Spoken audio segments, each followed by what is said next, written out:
জিয়াদ 6 বছর বয়স, যে বয়সে বাবা মার সাথে খুনসুটি করার কথা সে বয়সে বিভিন্ন রোগে আক্রান্ত। এখন হসপিটালের বেডে শুয়ে শুয়ে কাতরাচ্ছে।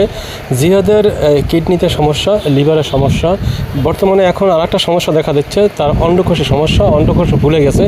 ডাক্তাররা এখন পর্যন্ত ওর যে কী সমস্যা, এই সমস্যাগুলো ধরতে পারতেছে না পুরোপুরিভাবে। তো আপাতত ডাক্তাররা পেট থেকে ছিদ্র করে পানি বের করতেছে। তো আপনারা সবাই তো জিহাদের জন্য সাহায্য সহযোগিতা করছেন। দেশবাসীর কাছে আমার একটাই চাওয়া, আপনারা জিহাদের জন্য দোয়া করবেন। জিহাদ যেন আমাদের মাঝে সুস্থ হয়ে ফিরে আসে। আসলে ওর জন্য আমারও খুব মায়া লাগে। হ্যাঁ, একটা সন্তান যে বয়সে আদর পাওয়ার কথা, বাবা মার ভালোবাসা পাওয়ার কথা, দুষ্টামির কথা পাওয়ার কথা, সেই বয়সে এখন বেডে শুয়ে কাতরাচ্ছে। তো নানা নানি তো আসলে থেকেও নাই, নানা নানি অন্যের কাছে হাত পেতে জিহাদের জন্য চিকিৎসা চালাই গেছে। জিহাদের দায়িত্বটা আমরা নিয়েছিলাম।